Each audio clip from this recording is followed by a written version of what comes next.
What's happening, y'all? This is DJ Ambush, Oakland Faders. You tuned in to Fader Nation right now. I'm with a new artist out of the Seattle. That's the town though. You guys don't know about the town. That's Seattle. Seattle's the town too, not just Oakland. This is D.Black, man. Introduce yourself. What's going on? Hey, this is D.Black. That's from the town up there. We do say that, but I wouldn't dare say that out here. I would get in trouble for saying that. But yeah. Well, check it out then. My first introduction to you was on the white band music. Oh, okay. Jake one. It's a good introduction. Yeah, and I know you've been getting busy before that. But how did you get to that situation? Me and Jake are really close. We share like a little brother, big brother type of thing. So we've known each other for years. And Jake actually tried to play me on that record. Oh yeah. Yeah, he did. It's no secret. Yeah. Jake, I was like, man, let me get on the record, man. You know what I mean? He was just sort of like, yeah. He kept on saying, yeah, we'll do it. But he sent me. It had to be Jake's worst beat. It was unfinished. This is nothing. He was like, yeah, try this one. I said, no. How about I do this one? Because I got all those beats anyway. Yeah, you got all the beats. Yeah, so I was like, all right, whatever.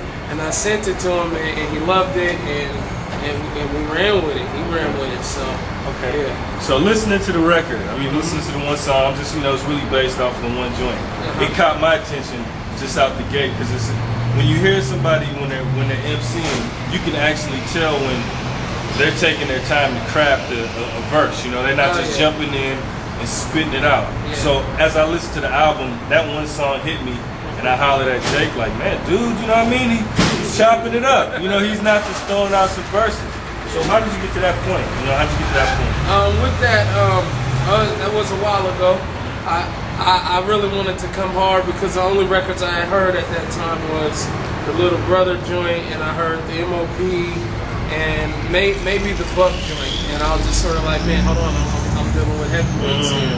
And my biggest thing was, and that's just a part of me as an artist anyway. I'm never one really thinking about, I gotta say a hard bar or anything. But if I can become one with the snare, if I can say what I need to say over the drum, you know what I'm saying? When it kicks, because I'm a producer too. You know what I mean? / engineer. So when I'm writing, I can already hear the way I want the song to be mixed. I can hear, the cadence. It has to land on this and this and that. So I want it to be like water, man. So that was sort of what I was going for there. Okay, so what's the background? What's your background? Just a little bit because D.Black the creationist, like the creationist. Regardless, nigga, you got it. I was listening to that like, okay. I was like, so what? Just give us a brief evolution into that. Well, to go way back, I am the product of Seattle's first MCs. My dad and my mom was in the first hip hop group in Seattle. So just like they had museums and all that whole thing. So I'm a product of that. And then growing up, spirituality's always played a part in my life. Didn't really know what it was younger on, but growing up more and more, call me a Hebrew, whatever. And I feel like, I'm in Seattle, man, so, it's a lot of guys who diss even the idea of there being a divine. So I was like, let me take a stab at the atheists real quick. And all of them, they love it too. They love it too. They sing it. I've seen them singing at shows and everything. They love it. But, I gotta tell the truth. What's the advantage? What's the advantages that come out of Seattle? And if there's any disadvantage, like even in the Bay, there's advantages and there's disadvantages. Yeah, probably the disadvantages and advantages for the Bay is probably, it's like, hey, it's the Bay. Everybody wants to hear something from the Bay, and then at the same time, okay, there's a whole bunch of people from the Bay. What you doing to stand out? And I don't really probably have that. There's competition, of course, always, but it's not as huge. You know what I mean? So it's sort of like, that's the advantage, but the disadvantage is, we're known for coffee. And that's it. But Starbucks, like I'm standing in front of Starbucks right now. Like the headquarters, I walk past the headquarters to get to the studio. Every time. So that's what I'm known for. We're known for coffee. But this is crazy because I think it's tight though, because like with a place like Seattle, we're many your palette is real big. You know what I mean? You can kind of go a lot of directions. You know what I mean? It's not locked in so much. Whereas the Bay, you know, we kind of got locked in. So now at this point, we're trying to, shuffle and kind of get a new zone. So because if something else happens, they'll be like, oh, that's from the Bay. Exactly, you know? exactly. So that's different. So I guess going out, I am able to try to shape and mold and create a sound, but I feel like it's still within what real Seattle music sounds like. We're more, it's a lot of musicians and, come out of Seattle, so in a sense, you kind of got to make like music, like, it's kind of deep. It's got to be deep, or else nobody's feeling it. That's crazy. Nobody's feeling it. So let's talk about the album. Hard. What's the name of the album? The name of the album is Aliyah. The album is Aliyah. It's a Hebrew word that means ascent. It's usually used when a Jew is migrating back to Israel, or when you're being called up in the synagogue to go, called up to the bima to go read from the Torah. The reason why I use this word is because I feel like I'm ascending. I died so I can rise, and so now I feel like it's elevation going on. And that's what's reflecting in the music.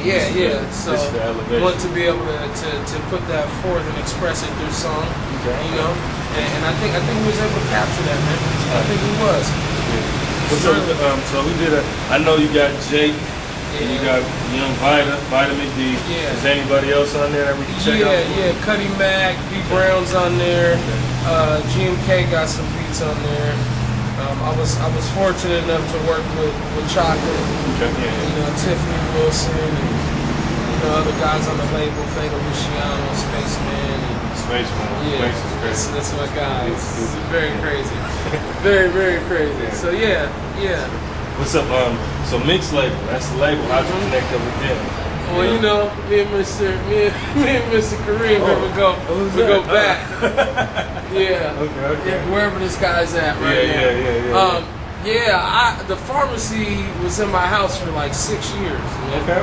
So I was actually able to have the best. I was able to have cats like Boom Bap. Even get Gift the Gab. I was there through the process of Abstract's Rejuvenation record. I was there for all of it. You know what I mean? I got to hear real music. And so I was actually able to be mentored by more than just Vita. You know what I'm saying? Having Kareem and those guys come through was just sort of like, man, this is like, okay, this is it.